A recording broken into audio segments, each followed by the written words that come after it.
It's good, everybody. Um, I feel like, of course, you get on, you record, and I do take some notes and have plans and things like that. But some stuff you just forget to add. Like, I do enjoy cooking. I like to grill. I'm finna make some salmon and some chicken today. I made some mashed steak, lima beans, and I do like box macaroni. I do also like home cooked macaroni, but it's quicker in the box. Judge me if you like. It's good. But anyway, and I am finna go for a run. I got into running in 2020 through a friend, and I remember that first time. It's in June 2020.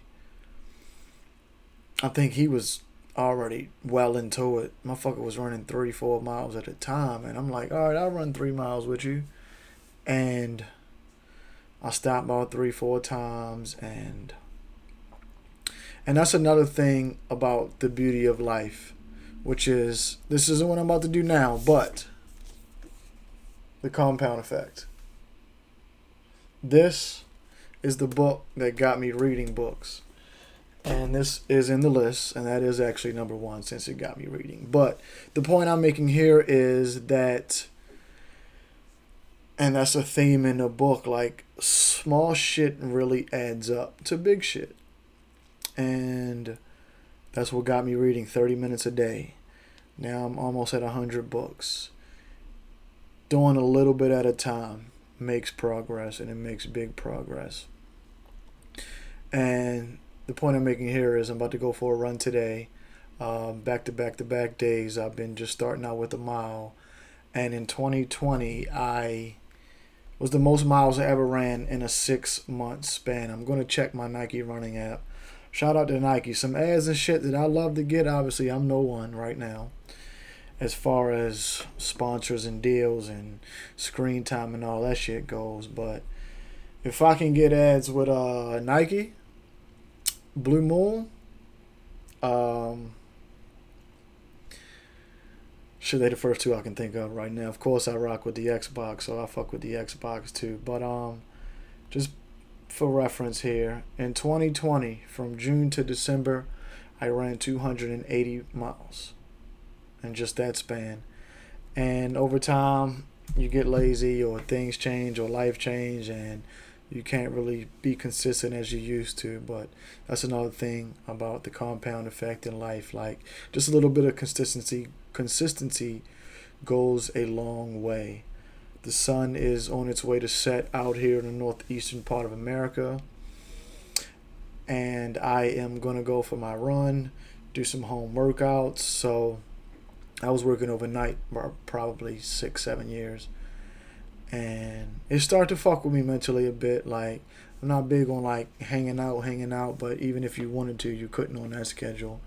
But I'm sitting at work one night, and this was 2022 maybe, and I'm like, I want to fucking go running, but it was raining like dogs out there, so I signed up for Planet Fitness, and I went and hit the treadmill, and the place in the actual business I was working in, I worked alone.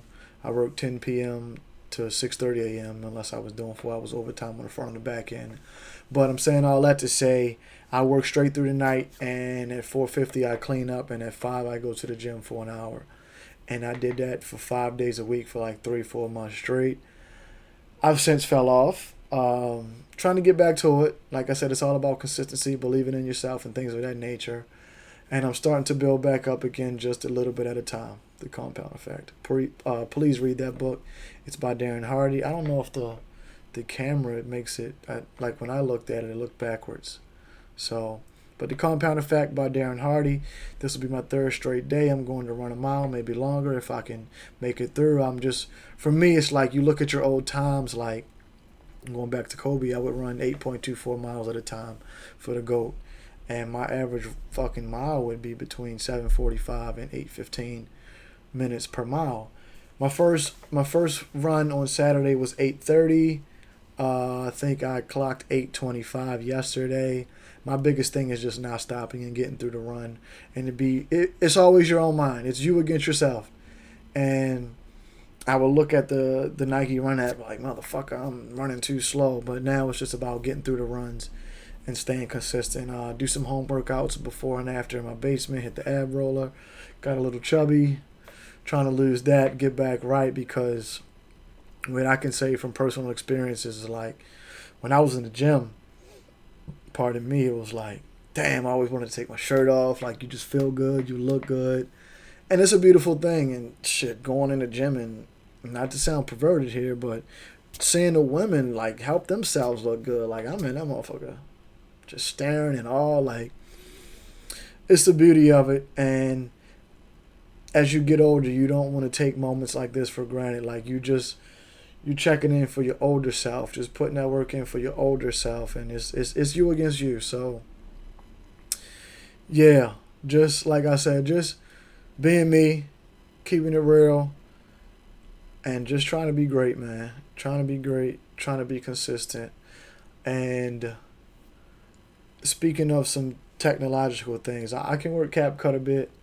I'll get little, effects and shit added as the channel grows, as the follow grows.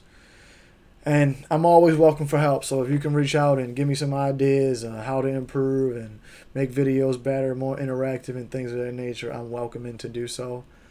So yeah, this is video number 3. I got the mic on still, and we're pushing 7 minutes. So this is the longest video on file. Just want to be great, man, and build a great team and bring some people with me, and let's all succeed in this life, man. Peace, love, and blessings.